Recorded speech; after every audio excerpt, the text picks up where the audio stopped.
자, 우리가 5번째로 공부하는 개념은 분배 법칙입니다. 야, 이게요, 너무너무 중요해요. 너무너무 중요해서 별표를 5개를 박아도 부족할 만큼 중요한 법칙입니다.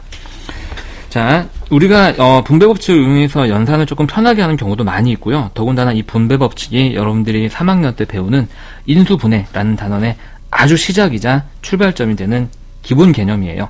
너무너무 중요하니까 꼭 확실하게 학습할 수 있도록 합시다. 시작! 내용 자체는 간단합니다. 한번 읽어볼까요? 숫자 한글부터 먼저 읽어볼게요.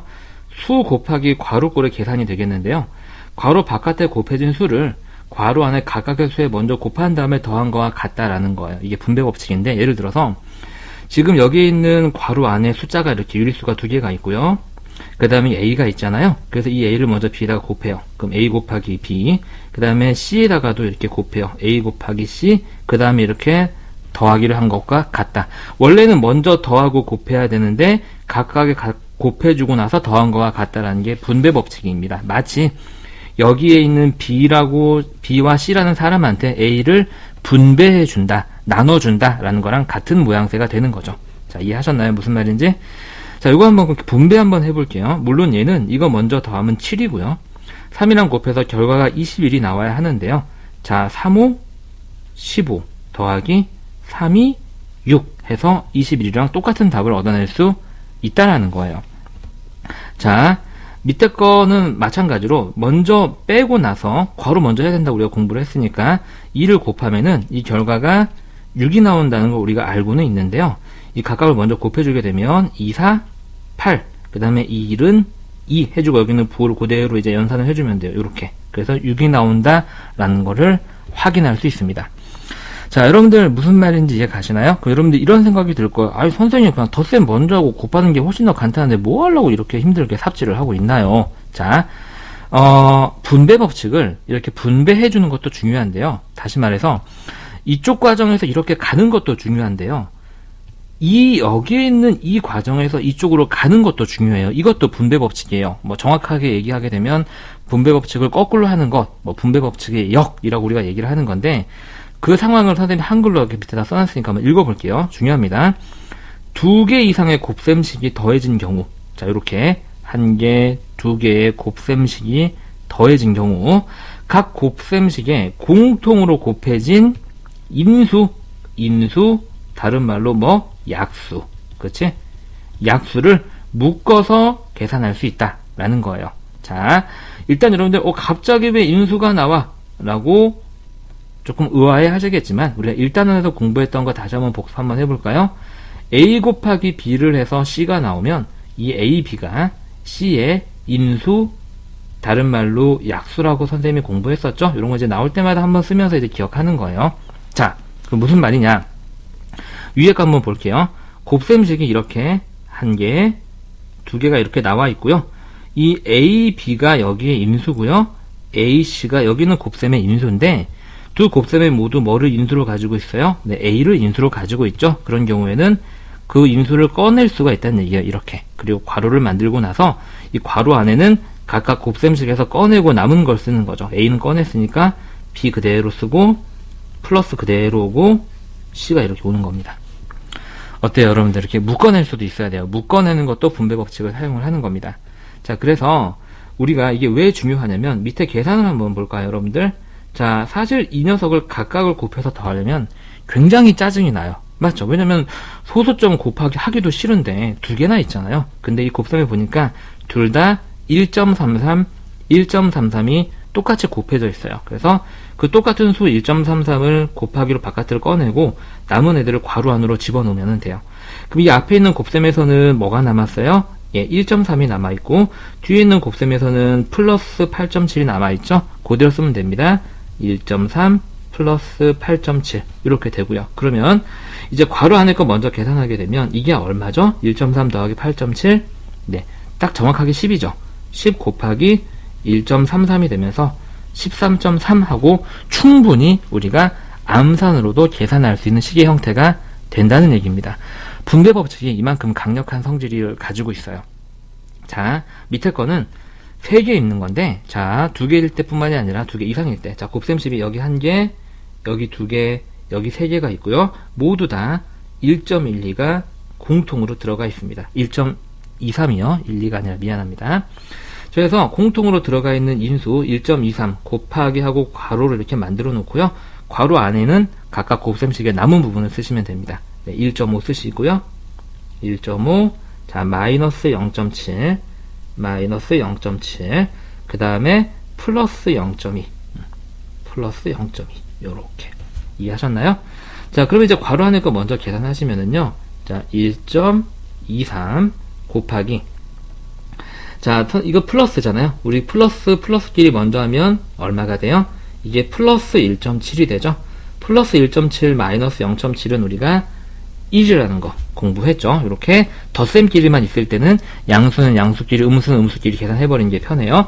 그래서 그냥 1.23으로 우리가 사실 얘를 분배 법칙을 쓰지 않는다면 곱하고 곱해서 빼고 더하고 해야 되는데 훨씬 더 분배 법칙을 이용해서 우리가 간단하게 계산할 수 있다는 걸 확인을 할 수가 있습니다. 그만큼 분배 법칙은 강력한 도구라고 생각을 하셔야 돼요. 여러분들 이거 또 뭐야, 또 새로운 내용 또 나왔네, 또 외워야 되네, 또 이해해야 되네, 그렇게 생각하시지 마시고요.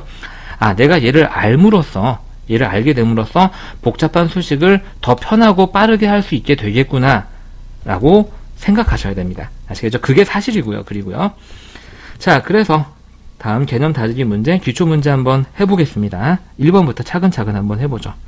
자, 물론 얘네들을 통분을 해서 덧셈을 먼저 해도 되지만 이렇게 각각 곱해집니다. 분배되게 되면 자, 10이랑 얘랑 곱해지게 되면 요렇게 약분돼서 2가 남겠죠? 그래서 2, 5, 10이 되고요. 다시 여기는 플러스 12와 플러스 12분의 1을 곱하게 되면 부호는 뭐가 될까요, 여러분들? 둘 다 부호가 똑같으니까 일단 플러스가 되고 숫자는 12 곱하기 12분의 1이니까 1이 돼서 11하고도 통분하지 않고 얻어낼 수 있습니다. 자, 이것도 한번 해볼게요. 자, 지금 이거 양수예요. 양수니까 부호 생략됐겠죠? 양수고요. 이렇게 분배될 때는 양수 곱하기 양수니까 부호가 똑같아서 양수입니다. 자, 숫자 계산하시면은 2, 2, 3은 6 해서 3이 되고요. 자, 다시 플러스 3분의 2에다가 플러스 6이 다시 한번 곱해집니다. 부호는 당연히 플러스가 되는데 두 번째 숫자부터는 부호 생략하면 안 되죠. 3, 1은 3, 3, 2, 6. 남은 2가 곱해지면서 2, 2, 4 이렇게 되고요. 플러스 3, 플러스 4니까 플러스 7이 되겠습니다. 자, 통분하지 않고도 계산이 가능하다라는 걸 계속 확인하고 있어요. 자, 마찬가지 요렇게 분배해주면 자, 일단 숫자 계산은 요렇게 약분돼서 6이 되고 양수 곱하기 양수니까 플러스인데 생략. 자, 요렇게 곱하면 숫자 계산은 요렇게 약분돼서 2가 남고 남은 2가 5에 곱해지겠죠? 10이 되고 음수 곱하기 양수니까 마이너스. 그래서 6 마이너스 10이니까 마이너스 4가 되겠죠? 네, 좋습니다. 4번 한번 해볼게요. 자, 3개 있을 경우도 각각에 분배해주면 된다. 이 12가 플러스 12가 여기에 분배된다라고 생각하시면 되겠어요. 자, 이렇게 곱하면 숫자는 6이죠. 약분돼서 부호는 플러스고, 이렇게 곱하면 3, 1은 3, 3, 4, 12 남아있는 4가 분자에 곱해지면서 8이 되고요. 음수 곱하기 양수니까 부호는 마이너스가 됩니다. 그 다음 이렇게 분배될 때는 6, 1은 6, 6이 12가 되고 곱해지면서 2, 5, 10이 되고 양수 곱하기 양수니까 부호는 플러스가 되고요. 자, 양수끼리 먼저 더하면 플러스 16이죠. 거기서 8을 빼니까 16 빼기 8. 이렇게 우리가 얼마든지 쉽게 계산할 수 있다. 자, 5번 볼까요? 5번은 물론 각각을 곱해서 더해도 되지만 분수로 지금 곱셈식이 두 개가 있는데 둘 다 똑같이 곱하기 4가 있죠? 그러면은 곱하기 4로 묶어내고 남은 건 괄호 안에 쓰는데 앞에 곱셈에서는 얘가 남았고요. 남아있는 거 그대로 쓰는 거예요. 플러스도 남아있는 거 쓰고 뒤는 곱셈에는 얘가 남았죠? 네, 요렇게. 그럼 얘는 4 곱하기 2개 더하면은 3분의 6이 되죠. 그래서 3분의 6이 되는데 3분의 2가 아니라 미안합니다. 이게 약분돼서 그냥 2가 되네요. 그래서 4, 2, 8 이렇게 간단하게 계산할 수 있습니다. 자, 6번도 마찬가지. 선생님 잠깐 다시 한번 확인할게요. 여러분들 풀어보고 듣고 계시는 거 맞죠? 선생님 설명 바로 들으면서 답 쓰시면 안 돼요. 개념 강의 들으시고 개념 다지기 연습 문제 하기 전에 일시 정지하고 풀어보고 설명 들으시는 거예요. 자, 잔소리 그만 계속 하겠습니다. 곱셈10 1개 2개 똑같이 곱하기 12 그래서 12 곱하기 해놓고 괄호 쓰고 남은 거 쓸 거예요. 이 곱셈에는 마이너스 3분의 2가 남아있네요. 마이너스 3분의 2. 그 다음에 더하기 남아있는 거 그대로고요. 여기에 3분의 8 요렇게요. 자, 그럼 얘는 12 곱하기 괄호 먼저 하게 되면, 자, 부호가 다른 두 수의 덧셈인데, 그러니까 숫자 사이의 차를 구해요. 3분의 8 빼기 3분의 2는 3분의 6이고요. 숫자가 큰 녀석의 부호 플러스 생략할게요. 요렇게. 자, 3, 1은 3, 3, 4, 12, 4, 6, 4, 24가 답이 되겠습니다. 자, 7번 문제 한번 볼게요. 자, 7번도 곱셈이 지금 두 개로 이렇게 이루어져 있는 소수의 연산이 되겠고요. 자, 곱하기 1.1이 똑같죠? 그래서 1.1 곱하기 괄호 열고 남은 거 쓰기. 자, 이 앞에 곱셈에선 0.8이 남아있고요. 가운데 연산 플러스 남아있고요. 여기서는 0.2가 이렇게 남아있죠. 그럼 얘는 1.1 곱하기, 자, 0.8 더하기 0.2는 그냥 1이죠. 그래서 1.1이 답이 되겠습니다. 1 곱하기 어떤 수는 그냥 자기 자신이니까요.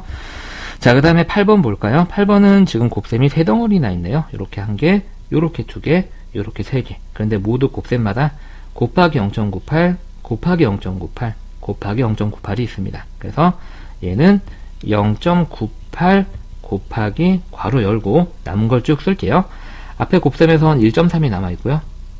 여기 더하기 기호 남아있고요. 여기서는 11.2가 남아있고요. 마이너스 2.5가 이렇게 남아있습니다. 자, 이해 가시나요?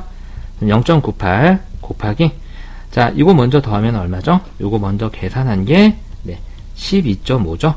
12.5에서 2.5를 빼는 거니까 딱 10이 남겠네요. 그쵸? 그래서 0.98에서 10을 곱하니까 소수점만 하나 뒤로 밀면 되겠죠?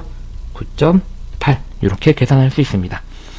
이 8번 문제를 분배 법칙을 쓰지 않고 각각을 다 곱해서 더하면 여러분들 정말 하기 싫을 거예요. 정말 하기 싫고 너무 짜증나고 귀찮겠죠. 그래서 분배 법칙은 다시 한번 말씀드리지만 알고 있으면 내가 계산을 조금 더 쉽게 편하게 할 수 있는 강력한 도구다 라고 생각을 해주시면 고맙겠습니다. 자, 고생 많이 하셨어요.